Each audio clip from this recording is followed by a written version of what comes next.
ini 85% yang tidak sesuai standar. Ada yang dioplos, ada yang tidak dioplos, langsung ganti kemasan. Jadi ini semua beras curah tetapi dijual harga premium.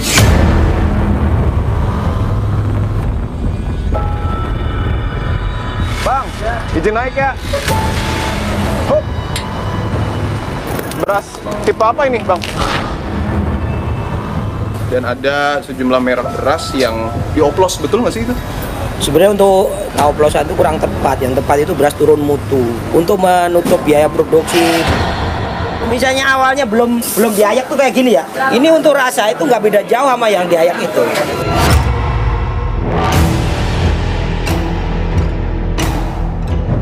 Kalau beras medium kami jadikan premium itu sangat mengambil keuntungan besar. Itu kami tidak pernah lakukan. Tidak pernah dilakukan? Tidak pernah melakukan. Saya bantah di sini.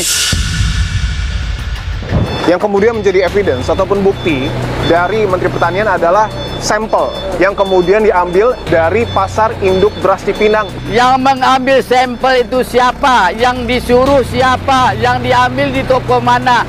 Dicek di mana? Kami kan nggak tahu. Tadi saya langsung menelusuri pasar induk beras Cipinang terkait dengan beras oplosan. Hasilnya? Mayoritas di antara mereka membantah ada beras oplosan. Aku kan lihat Ya, betul. bahwa ada oplosan. Jadi ini salah satu merek beras yang sudah diuji oleh Kementerian Pertanian dan nampaknya tidak sesuai dengan spesifikasi. Oke, ini secara warna memang tidak terlalu putih ya Bu ya? Ada patah-patah kecil-kecil gini nih Mas. Oh iya. Rasa ya agak-agak apek ya. Jadi menggabungkan jenis-jenis produk pertanian itu hal yang biasa. Termasuk beras? Termasuk beras. Yang mungkin penting, apakah para pedagang beras itu menipu atau tidak?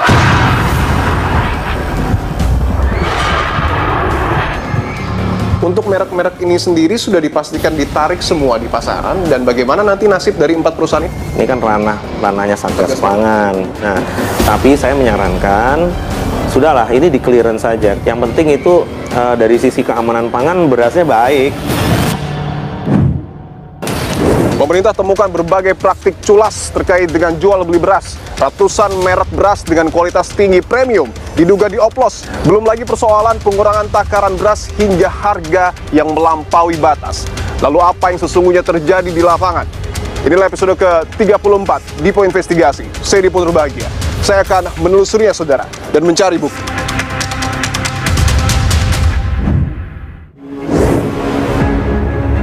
Kisru dugaan beras oplosan mencuat ke publik usai Menteri Pertanian Andi Amran Sulaiman lakukan investigasi terkait anomali harga beras.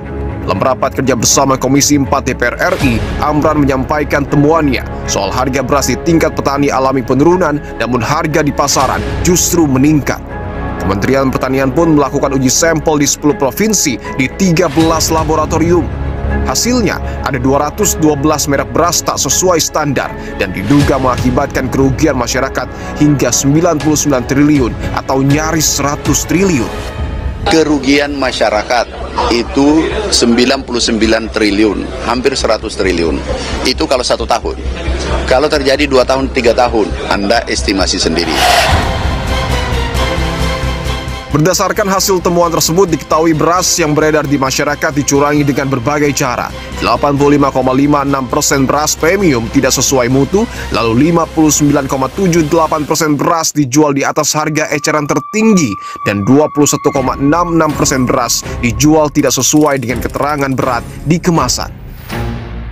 Menindaklanjuti dugaan kecurangan ini, Bareskrim Mabes Polri memeriksa 4 perusahaan produsen beras ternama yang diduga melakukan pelanggaran. Sejumlah nama perusahaan yang terseret angkat bicara terkait hal ini.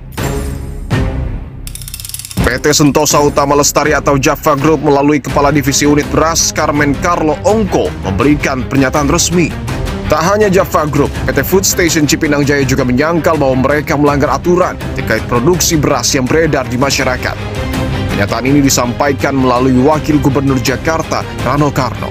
Tapi sulit, ini memerlukan waktu yang panjang untuk diskusi ini. Tapi saya mendapat laporan dari Food Station bahwa itu tidak benar. Ada audit nggak sih Mas? Pasti ada audit.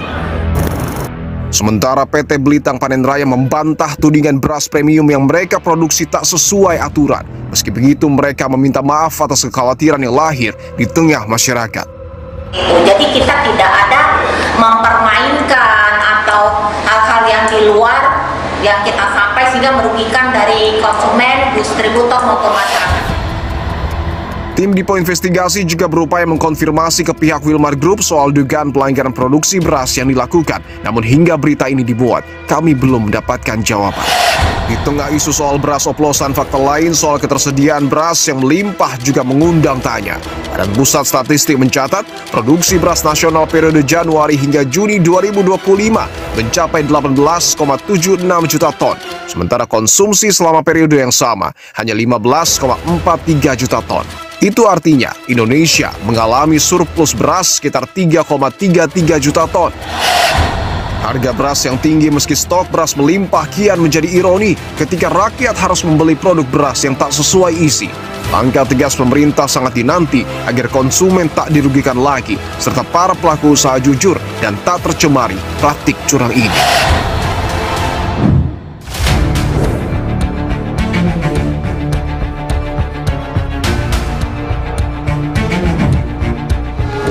Saudara, saya tiba di Pasar Induk Beras Cipinang yang terdapat di kawasan Jakarta Timur, dan tempat ini, saudara, menjadi salah satu sentra terbesar jual beli beras di wilayah Jakarta. Saya akan mengkonfirmasi dan juga menguji secara langsung, saudara, temuan dari Menteri Pertanian Andi Amran Sulaiman, di mana dari total sampel 268 merek beras yang diuji di laboratorium, Mentan mengatakan 212 diantaranya terbukti melanggar aturan dengan berbagai modus, mulai dari oplosan hingga pengurangan takaran. Lalu pertanyaannya, apakah merek-merek beras yang kemudian dinyatakan melanggar aturan masih beredar di pasaran? Saya akan konfirmasi dan telusuri secara langsung, saudara.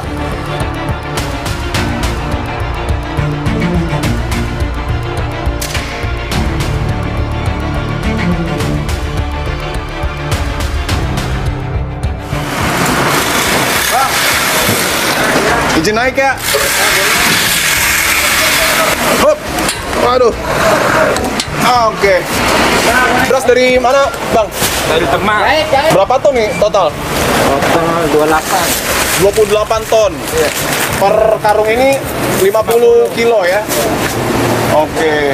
Ini beras-beras yang tadi saya coba naik dari truk, saudara.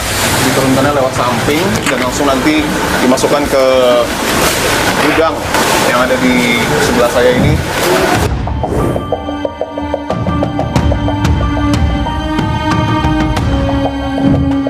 Pak Yanto, ya, izin minta waktunya, Pak. Ya, monggo.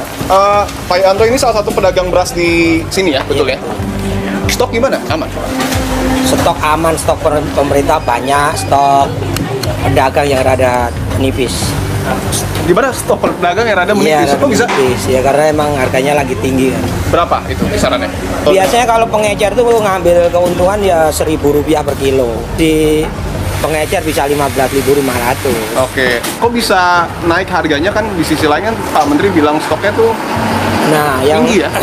Stok melimpah, stok banyak itu kan adanya di gudang Bulog, iya kan? Bukan di pasaran. Pembeli berkurang nggak? Kalau pembeli ya nggak seberapa berkurang.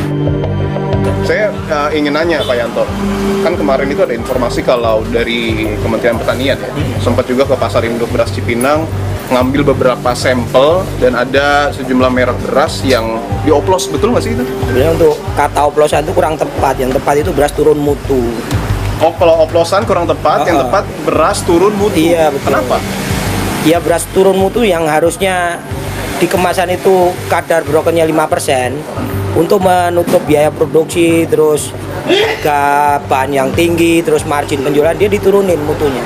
Karena untuk misalnya dia tetap bikin broken 5% tadi, dia harganya udah di atas head. Pasti di atas 15.000. Padahal kan dilarang jual beras di atas head, ya kan? Artinya dalam pengolahannya yang dikurangkan, dikurangi kualitasnya. Nah, betul, padahal itu pakai isinya bahan yang sama ya, yang membedakan cuma kualitas patahannya tadi. Karena yang beredar di media dan juga ke publik adalah yang dimaksud oplosan beras premium dicampur dengan beras medium. Ya itu bisa jadi, nggak masalah sebenarnya.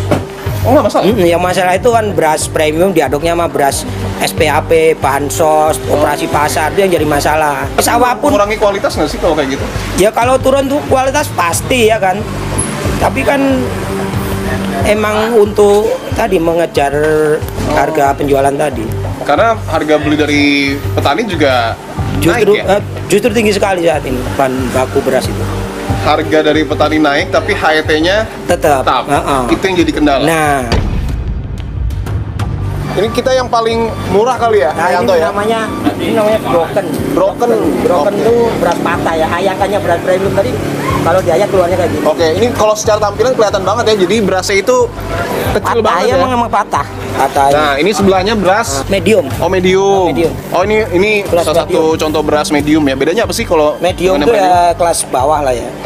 kelas bawah? Ciri-cirinya ada nggak sih yang ngebedain? Ciri-cirinya dia brokennya di bawah di atas 15%. Broken tuh yang patah-patah ini Iya, ya. betul. Kalau yang premium ada Yang nggak sih? premium di atas 14.000. Di atas 14.000. Oh, dari warnanya juga. Dari warna kayak beda ya? pasti Agak putih ya? lebih putih dia. Oh, lebih putih. Dia kan polesnya bisa 2-3 kali. Karena ini kan dikonsumsi publik. Secara rasa ada bedanya? Ya, yang dimaksud beras turun mutu tadi ya. Misalnya dari segi bahan yang sama, itu pasti rasanya nggak bakal beda jauh. Nggak akan beda jauh. Meskipun bisa. misalnya yang patah itu, yang broken, Iya, ini sama misalnya yang premium. Misalnya awalnya belum diayak tuh kayak gini ya. Nah, itu ini misalnya belum diayak. Kalau diayak misalnya jadinya ini ke situ ya kan. Nah, ini untuk rasa itu nggak beda jauh sama yang diayak itu. Ini masanya di tampilan doang. Tapi untuk dimasak jadi nasi dia nggak bakal beda jauh. Oke. Ada juga selain beras oplosan itu takaran beras yang kurang. Misalnya beberapa kilo tapi tidak sesuai dengan ukuran, betul itu? Ya mungkin ada juga praktek kayak gitu ya. Itu tadi ya berawal dari harganya nggak nutut tadi. Tim Dipo Investigasi mendapatkan informasi bahwa harga beras dikabarkan alami kenaikan. Berdasarkan data dari Badan Pangan Nasional per 16 Juli 2025, harga beras premium di tingkat konsumen rata-rata adalah Rp16.000, sementara harga eceran tertinggi nasional adalah Rp14.900 atau ada kenaikan sekitar 7%. Adalah dari data BPS mengatakan bahwa harga di tingkat petani turun, penggilingan turun, tetapi konsumen naik. Ini anomali. Kedua adalah ada berita bahwasanya supply untuk ke Cipinang itu berkurang. Padahal sesuai BPS, sesuai FAO, ini FAO nih, itu produksi beras meningkat tajam. Nah, kenapa ada kenaikan harga? Kami mencoba mengecek 1 bulan, hampir 2 bulan. Ngecek seluruh Indonesia. Apa sih yang terjadi? Ini kan ramai sekali. Ketika Menteri Pertanian menyebutkan ada 212 merek beras yang tidak sesuai dengan aturan, beberapa modusnya dioplos, kemudian juga ada takarannya kurang. Dan beberapa sampel temuannya ada di pasar induk beras Cipinang. Tanggapan Anda, Pak? Saya sebagai Ketua Koperasi Pasar Induk Cipinang membantah. Yang namanya oplosan itu tidak identik bahwa kami melakukan perbuatan yang tidak terpuji, perbuatan yang tidak baik, dan mencari keuntungan semata itu tidak seperti itu. Oplosan ini ada beberapa macam cara. Salah satu contoh yang sangat santer oplosan sekarang beredar itu kan adalah beras yang ada di supermarket. Tapi ada yang jauh lebih ini lagi, masalah satu contoh, rumah makan Padang rata-rata semuanya itu dioplos. Oke. Kami ciptakan sesuai dengan permintaan konsumen beras. Intinya beras Bandung itu adalah berasnya Pulan. Dan ada beras yang sekarang ini adalah beras IR42 itu perang. Oke. Jadi beras itu kami oplos sesuai dengan permintaan rumah makan. Apakah kami itu salah? Kami tidak salah. Kami melakukan sesuai dengan permintaan konsumen kami yang ada. Artinya Pak Zulkifli membantah bahwa ada praktik beras oplosan dalam tanda kutip yang dinarasikan adalah mencampur beras premium dengan medium. Kalau beras medium kami jadikan premium itu sangat mengambil keuntungan besar, itu kami tidak pernah lakukan. Pernah dilakukan? Tidak pernah melakukan. Saya bantah di sini. Amran Sulaiman kalau mau panggil saya silakan, saya akan hadapin. Karena yang kemudian menjadi evidence ataupun bukti dari Menteri Pertanian adalah sampel yang kemudian diambil dari pasar induk beras Cipinang yang disebut tidak sesuai dengan aturan dan sudah diuji di laboratorium.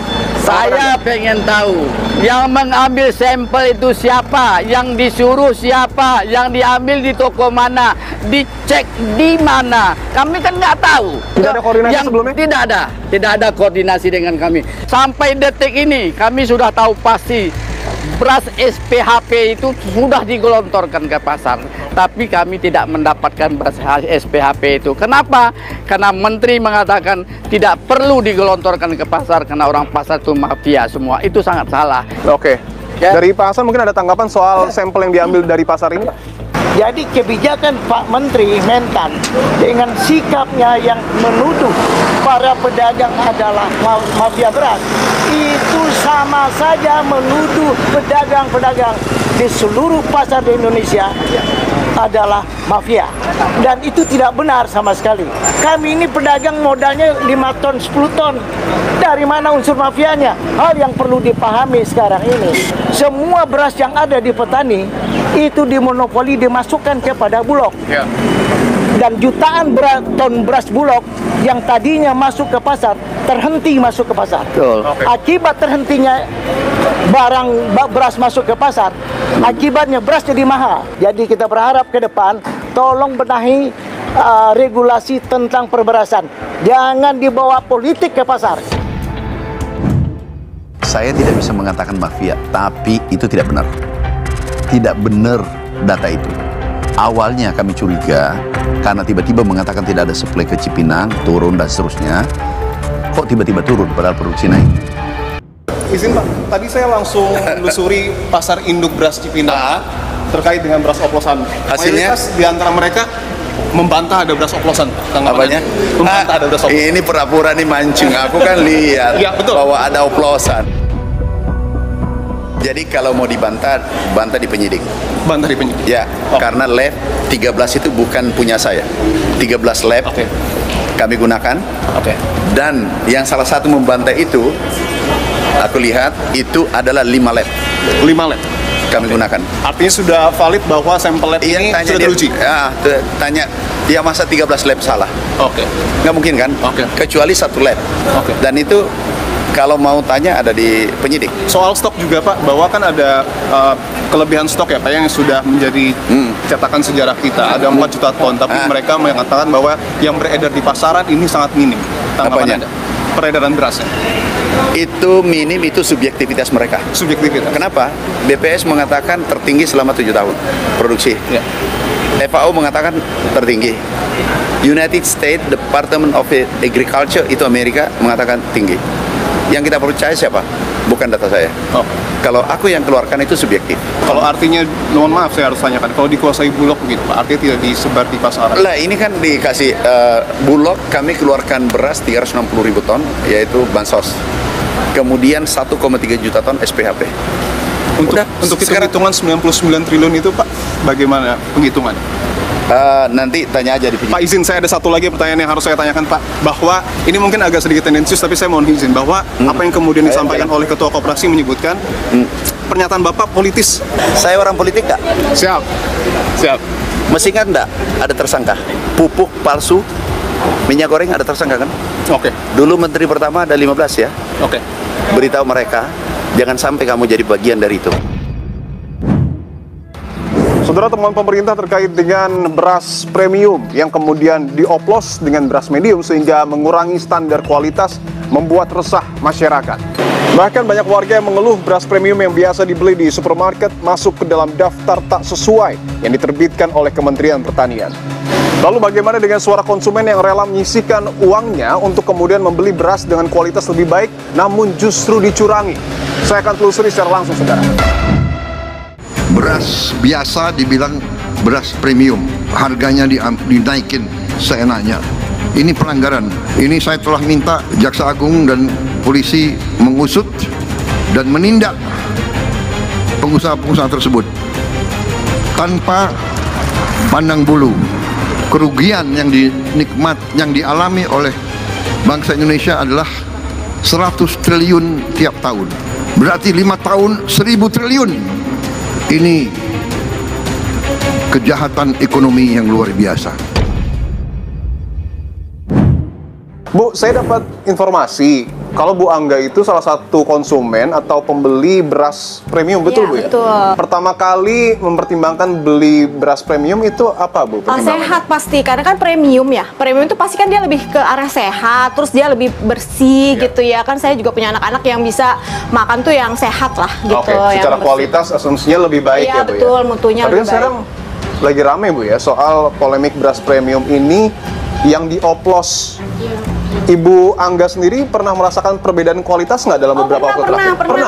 Pernah. Ada tuh yang gimana ya, bentuknya tuh apuk gitu ya, apa sih kayak hancur ya, atau patah-patah gitu. Pada saat dimasak, itu tuh afternya ya, lebih ke, harusnya biasanya seharian tuh bisa, karena di Magicom ternyata dia lebih kering dan jadi kayak basi gitu ya. Itu dari satu merek atau beberapa merek seperti itu? Beberapa merek seperti itu? Iya. Ibu belinya di mana Bu? Di salah satu supermarket dekat sini. Di supermarket? Iya. Masih ada sampel berasnya? Boleh saya lihat? Boleh dong Pak, ayo masuk. Saya akan coba tunjukkan saudara beras yang dipakai Bu Angga, dan nampaknya beras premium tetapi kualitasnya tidak terlalu baik. Saya coba tunjukkan ya Bu ya. Oke, ini secara warna memang tidak terlalu putih ya Bu ya? Iya, ada patah-patah kecil-kecil gini nih Mas. Oh iya, kan? Jadi emang bercampur kan kecil-kecil nih, lihat patah-patah. Ini ya, kecil-kecil gini ya, bercampur sama yang putihnya kayak gini juga Bu ya. Dan rasanya juga rasa ya agak apek ya. Kalau aku sih bilangnya lebih ke apek gitu. Kalau yang ini beras apa Bu? Ini kebetulan aku dapat oleh-oleh dari kampung ya, Mas, dari Lampung. Punya sendiri ya, keluarga gitu. Ini lebih alami sih kayaknya kalau aku bilang ya. Lebih alami? Ya, cuman memang secara pencucian dia butuh beberapa kali cuci Mas. Karena beberapa kali ya? Ya, nggak beda lah sama yang premium. Karena kan kalau premium paling 2 kali aja dia udah bersih. Kalau ini bisa berkali-kali. Tapi kalau rasa enakan premium apa yang ini? Sebenarnya sama sih, karakteristiknya kan beda-beda mungkin ya. Mungkin kalau yang ini lebih ke yang pulen. Kalau yang ini dia agak keras gitu loh Mas, kayak buat nasi goreng. Mungkin dari tingkat kerasnya lebih keras yang premium ini daripada Iya. Ini salah satu beras yang dibeli oleh Bu Angga, beras premium. Di sini tertulis jelas beras premium. Dan ini salah satu merek beras yang sudah diuji oleh Kementerian Pertanian dan nampaknya tidak sesuai dengan spesifikasi. Tadi Ibu bilang kalau beras ini Ibu masih pakai Bu ya? Masih. Tidak tahan lama? Ya. Biasanya saya kalau masak itu kan pagi, karena mau sekolah anak-anak gitu. Sampai dengan hari ini udah... Belum sehari udah nggak enak? Boleh saya lihat? Boleh. Oke. Nih, udah. Jadi dia lebih ke yang keras gitu ya, pinggirannya Mas. Iya, jadi agak-agak... Secara warna juga... Ya, jadi agak gimana ya, pinggir-pinggirnya itu loh Mas. Agak kuning ya? Iya. Jadi udah pasti nggak bisa dikonsumsi lagi, ini udah bikin baru. Ini kalau pakai beras yang daerah kayak gini juga nggak? Enggak. Pokoknya kalau beras yang, maaf ya, nggak bisa 24 jam deh. Terus siang harus habis. Oke. Kalau enggak ya mau nggak mau, ini dibuang. Ibu merasa dirugikan sebagai masyarakat? Dirugikan banget ya, karena kan ini kita kan sekarang dalam kondisi ekonomi yang tidak baik-baik aja ya. Kayaknya hampir semua orang gitu. Jadi beras ini kan makanan pokok ya. Kalau bisa beras itu nggak usah dianeh-anehin gitu loh, karena ini kan menyangkut dengan pengaruh sama anak-anak di kita nanti lah gitu. Terus ditambah nanti untuk berat dan lain sebagainya, untuk apa sih gitu loh kita bohong gitu loh, hal-hal seperti itu kayak gitu. Saudara, temuan beras premium yang tidak sesuai standar nyatanya banyak ditemukan di supermarket dan juga toko retail besar. Lalu bagaimana tanggapan dari Asosiasi Pengusaha Retail Indonesia terkait dengan sangkaan ini? Kami hadirkan wawancara dengan tim Dipo Investigasi. Nah, perlu diketahui bahwa anggota kami ya adalah bukan produsen. Artinya kita tidak membuat. Memang ada merek-merek tertentu yang kita maklun, itu kita sebutnya private label. Tapi yang produksi ada produsen. Ya, kita juga memang dengan kondisi yang seperti cukup prihatin. Karena saya bisa pastikan bahwa retail kami tidak punya kemampuan untuk mengetahui apakah beras yang ada di dalam kemasan 5 kg tersebut ya melebihi 15% atas patahan. Karena beras premium dikategorikan beras premium kalau patahannya di bawah 15% atau maksimum 15%. Tentunya kami sebagai pedagang ya menerima tentunya dengan satu ikatan kerjasama, dan apa yang kita lakukan terhadap tersebut, kita sepakat untuk menerima barang beras yang disebut premium dengan harga memang premium. Tentunya dengan kejadian ini kita ada hikmah yang nantinya ke depan kita akan coba melakukan random dengan menggunakan pihak-pihak tertentu yang memang punya kapasitas terhadap kemampuan untuk mengetahui apa yang ada di dalam kemasan 5 kilo tersebut. Berdasarkan Peraturan Badan Pangan Nasional Nomor 2 Tahun 2023 tentang persyaratan mutu dan label beras, diatur nilai yang menentukan kriteria keamanan, kandungan gizi, fisik, hingga komposisi dari beras premium, beras medium, beras submedium, hingga beras pecah. Derajat sosoh atau persentase tingkat terlepasnya lembaga dan lapisan kulit ari biji beras pada beras premium dan beras medium memiliki kadar yang sama, yakni 95% dengan kadar air maksimal 14%. Perbedaan yang jelas terlihat pada bagian beras kepala. Beras kepala pada beras premium memiliki butir yang hampir utuh di atas 95%, sementara pada beras medium terdapat minimal 75% beras kepala. Kemudian ada butir patah, merupakan butir beras dengan ukuran lebih besar 0,2 atau lebih kecil 0,8 dari beras utuh. Kadar butir patah pada beras premium adalah 15%, sementara pada beras medium maksimal 25%. Beras premium tidak memiliki butiran menir atau butiran rusak, sementara pada beras medium memiliki kadar menir maksimal 5%. Beras premium juga tidak memiliki butiran gabah dan kadar butiran gabah pada beras medium adalah 1 butir per 100 gram. Beras premium tidak boleh tercampur dengan benda asing seperti kerikil dan sekam, sementara pada beras medium kadar benda asing maksimal 0,05%.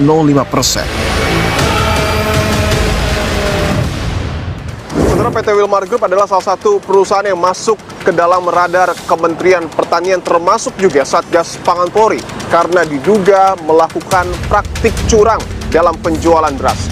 PT Wilmar Group sebelumnya juga sempat dalam tanda kutip tersandung kasus serupa yakni terkait dengan penjualan minyak goreng. Lalu apa tanggapan mereka terkait dengan sangkaan baru ini? Saya akan langsung tanyakan, saudara. Dari 4 perusahaan yang disebut oleh Kementerian Pertanian melanggar aturan perdagangan beras, hingga liputan ini ditayangkan, PT Wilmar sama sekali belum memberikan pernyataan kepada publik. Lina dari Wilmar Group ya, cuma belum direspon. Nah, saya coba datengin langsung, bisa? Boleh dulu aja ya. Oke. Ya. Masih ya, Mbak? Nggak bisa nemuin ya, gimana ya? Tapi Mbak Lina ada? Iya, Mbak Lina, telepon Mbak Lina deh. Coba saya telepon ya. Iya, saya telepon Mbak Lina, jadi nggak ada orang yang mau saja turun. Ini saya bingung. Oke lah, siap, nggak apa-apa. Ada kan nomor-nomor? Ada nomornya. Masih ya, Pak ya? Iya. Saya sudah coba 2 kali telepon pihak dari Wilmar Group, tapi belum ada respon, saudara, atau telepon saya tidak diangkat. Sebelum mendatangi secara langsung kantor Wilmar, tim Dipo Investigasi menghubungi pihak Wilmar Group untuk mencari konfirmasi, namun tidak direspon. Itu perusahaan besar atau kecil harus ditindak ya, kalau memang itu betul salah, terbukti dia ngoplos gitu. Tanggal 10 sudah diperiksa, ada 26 merek. Dan menurut laporan yang kami terima bahwa mereka mengakui. Saudara, Satgas Pangan Polri telah memeriksa sejumlah perusahaan yang diduga melakukan praktik curang dalam jual beli beras. Beberapa di antaranya adalah pengoplosan termasuk juga pengurangan takaran. Lalu apa hasil dari pemeriksaan yang telah dilakukan oleh Satgas Pangan Polri, termasuk juga apakah betul keempat ataupun sejumlah perusahaan ini memenuhi unsur pidana terkait dengan jual beli beras? Saya akan coba untuk menanyakan secara langsung kepada Kasatgas Pangan Polri, Brigjen Pol Helvi Asgaf. Kalau misalnya untuk bertemu beliau kan di lantai 5, jadi langsung ke lantai 5 aja. Nggak apa-apa. Di situ ada pelayanan lagi, nanti minta petunjuk di situ. Tapi Bapaknya udah datang? Untuk Bapaknya sih, saya belum lihat. Ya, Pak, ya. Oh. Ada. Pada kesempatan ini kami belum berhasil menemui Kepala Satgas Pangan Brigjen Helvi Asgaf di Bareskrim Mabes Polri. Sebelumnya tim Dipo Investigasi berkali-kali menghubungi Kepala Satgas Pangan Brigjen Helvi Asgaf, namun permintaan wawancara kami belum mendapat tanggapan. Beras sebagai makanan pokok 270 juta penduduk Indonesia melalui perjalanan yang panjang sebelum terhidang di meja makan. Dimulai dari petani sebagai hulu rantai pasok yang menjual gabah kepada pengepul sesuai harga pembelian yang ditetapkan oleh pemerintah atau HPP seharga Rp6.500 per kilogram. Pengumpul lalu membawa ke penggilingan kecil, menengah, dan besar seharga Rp7.810 per kilogram. Dari penggilingan, padi yang telah menjadi beras disalurkan ke pedagang kecil, menengah, maupun grosir seperti warung, kios, toko, maupun pengecer. Beras yang dijual kepada konsumen harganya tak boleh melebihi dari harga eceran tertinggi yang telah ditetapkan oleh pemerintah. Saudara, saya sudah bersama dengan Guru Besar Agribisnis IPB yang juga sudah lama melanglang buana di dunia pertanian. Ada Pak Bayu Krisnamurti. Pak Bayu, sehat Pak? Sehat, alhamdulillah. Alhamdulillah baik. Pak Bayu, saya juga sudah mengkonfirmasi secara langsung kepada pihak dari pelaku pasar di Pasar Induk Beras Cipinang yang menyayangkan pernyataan dari Menteri Pertanian karena mereka menyebut pernyataan ini hanya melahirkan polemik, sementara di lapangan yang terjadi adalah oplosan ataupun blending tadi itu bukan mencari keuntungan tetapi sesuai dengan permintaan pembeli. Apa yang Anda tangkap dari pernyataan Pak Andi Amran Sulaiman? Saya kira mungkin Pak Menteri bermaksud untuk mencari sumber masalah ya dari situasi yang sekarang ada, yaitu bahwa secara statistik kelihatan beras produksinya cukup baik, kemudian stok pemerintah salah satu yang tertinggi dalam sejarah, tetapi kok harga naik gitu. Betul. Nah itu sebenarnya yang ingin dicari. Jadi menurut saya mari kita fokus pada masalahnya, yaitu kenaikan harga itu. Apa yang menjadi penyebabnya, dan mari kita telusuri faktor yang mungkin membuat kenaikan harga. Karena menurut saya kalau yang sekarang saya lihat ya, dan saya lihat juga beritanya, beberapa pedagang beras, beberapa penggilingan beras sudah menyatakan berhenti produksi dulu. Berhenti produksi dulu? Iya, karena mereka mengatakan kami akan melakukan konsolidasi, terus kemudian harganya nggak bisa masuk karena harga gabahnya yang menjadi bahan baku untuk beras sudah naik, tapi harga eceran tertingginya belum naik, sehingga banyak faktor di sana. Jadi menurut saya kalau misalnya penggilingan itu kemudian tutup, justru kan logikanya supply akan berkurang. Betul. Nanti di pasar. Ada juga pernyataan yang mungkin kontradiktif. Pak Mentan di sisi lain menyebut bahwa stok beras kita melimpah, bahkan menyentuh angka kurang lebih 4 juta ton. Ya. Sementara pada saat saya tanyakan di lapangan, stoknya tipis. Apa yang salah, Pak? Ya, yang 4 juta ton kan di Bulog. Yang di pasar tadi mungkin saja tipis. Apakah itu hal yang bisa direspon secara positif atau justru harus diwaspadai? Menurut saya suatu hal yang harus diwaspadai. Karena 4 juta ton pun, itu kalau kita lihat dari konsumsi beras nasional, kita kira-kira 31-32 juta ton. Jadi kalau 4 juta kan kira-kira mungkin 12-13% saja. Jadi ada 85% yang harusnya ada di masyarakat gitu. Nah kalau yang 85% ini tipis, ya kan itu menurut saya harus yang sesuatu yang kita waspadai. Artinya ada mungkin kebijakan keliru yang diambil oleh pemerintah? Saya ingin mengatakan lebih baik mari kita duduk bersama, kita lihat secara lebih komprehensif kebijakannya. Jadi salah satu yang disesalkan juga oleh para pelaku pasar, khususnya di Pasar Induk Beras Cipinang, adalah ketika Pak Menteri Pertanian ini menyebut ada mafia beras. Bapak sebagai orang yang sudah lama berkecimpung di dalam dunia pertanian membenarkan pernyataan tersebut atau seperti apa? Saya akan sangat senang kalau memang ada mafia itu yang segera ditangkap. Oke. Ya. Dan sampai dengan sekarang masih sangat sulit untuk melakukan pembuktiannya. Apa sih kejahatannya mafia itu? Bisnis komoditi itu adalah sesuatu yang memang selalu membutuhkan penyeimbang. Dan penyeimbang itu memang datang dari pemerintah. Dan menurut saya itulah Bulog. Bulog itu menjadi penyeimbang. Sebenarnya dengan sekarang stok Bulog ada 4 juta ton. Kalau saya berpendapat tidak ada pedagang yang berani sebenarnya. Mereka mau mencoba naikkan harga, tinggal dibilang aja, kamu naikkan harga di situ saya bom. BOM itu maksudnya disuplai, dikeluarkan stok Bulog, kemudian dijual dengan harga lebih murah di tempat itu, kan gitu. Ya, jadi dengan begitu pasti beras dia nggak laku. Kalau beras dia nggak laku, namanya pedagang kan dia butuh untung, dia pasti akan ikut turun harganya dan akan jual. Nanti begitu sudah normal, operasi pasar Bulog berhenti. Itulah namanya operasi pasar, kan gitu. Dan itu membuat pemerintah punya instrumen untuk melakukan intervensi ke pasar, dan mungkin saatnya sekarang dilakukan.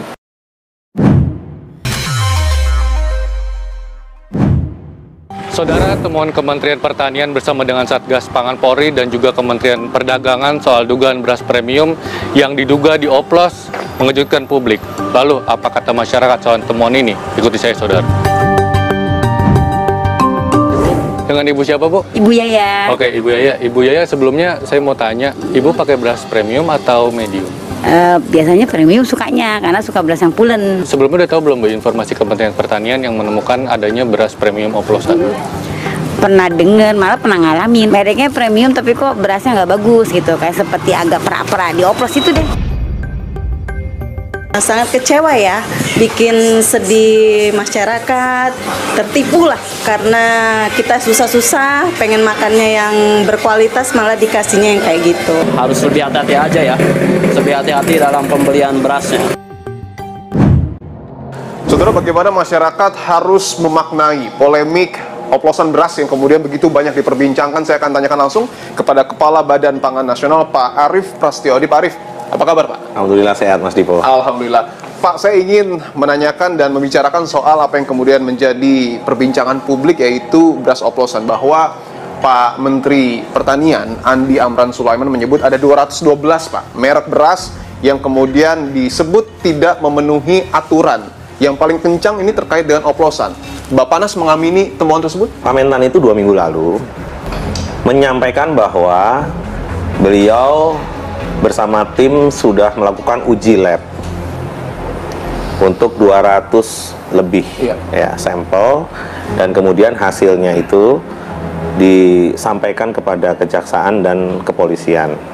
Beliau sampaikan ini harus ditindak karena tidak sesuai dengan mutu dan standar mutu, kemudian timbangannya ada yang di bawah dan lain-lain. Waktu itu saya diajak bertimbang, saya sampaikan pada beliau, Pak Menteri, apakah tidak sebaiknya diberi kesempatan 2 minggu dulu ya, untuk memperbaiki, bisa jadi tera timbangannya mereka nggak pas, kemudian apa yang masih bisa di corrective action lah ibaratnya. Beliau menyetujui, teman-teman semua juga oke, kata teman kejaksaan, Brigjen Helvi menyampaikan bahwa oke, kita beri waktu 2 minggu ya gitu. Maksudnya apabila sudah terlanjur di pasar labelnya beras premium, kemudian ternyata isinya brokennya lebih dari 15% misalnya, ya udahlah itu di clearance aja dengan harga yang baik lah. Maksudnya harga sesuai isi, sesuai harganya gitu. Harga sesuai sama isi produk yang ada di packaging itu gitu kan. Nah itu kan berjalan juga dalam 2 minggu. Hari ini juga beras di modern market turun kan Rp1.000 gitu ya. Maksudnya kita pengen semuanya tertib gitu ya. Nah berangkat dari situ, karena teman-teman ini baik Pasar Induk Cipinang, kemudian beberapa perusahaan-perusahaan beras, nggak cuma beras, yang lain pun bersahabat lah sama Kepala Badan Pangan ini. Saya sampaikan bahwa standar atau spesifikasi produk dari yang sudah ada di label itu tolong dipenuhi. Kalau di label itu, di kemasan itu disebut berat 5 kilo, nggak boleh kurang dari 5 kilo. Kalau di situ berasnya premium, broken tidak boleh lebih dari 15%. Nah, Badan Pangan kalau ditanya sampai mana Pak Arief, ya sebaiknya itu yang harus dikerjakan. Kemudian pencampuran beras SPHP itu tidak boleh. Tidak boleh ya? Tidak boleh. Sama sekali? Sama sekali. Beras SPHP itu 5 kilo di pack, kemudian didistribusikan langsung ke para ke masyarakat luas. Karena stoknya yang kemudian melimpah ini berdasarkan pengakuan dari pelaku pasar Cipinang, stok beras di sana masih tipis, Pak. Kalau panennya ya dari Januari sampai nanti projection Agustus itu lebihnya 3 juta ton. Kemudian Bulog itu mengambil 2,7 juta ton. Itu menyetok ya itu masih ada beras nggak kira-kira di pasar? Masih. Kemudian over dari tahun sebelumnya ke tahun berikutnya juga masih ada stok. Nah, adapun sekarang waktunya kita melepas berasnya Bulog, kita lepas. Tapi melepasnya harganya 12.500. Ya. Lepasnya 5 kiloan, lepasnya langsung ke masyarakat luas. Dan pengawasan tentu akan terus dilakukan oleh Bappenas, PKTN, ya, Satgas Pangan, Badan Pangan juga selalu juga bersama teman-teman Satgas Pangan daerah. Kita semua keliling.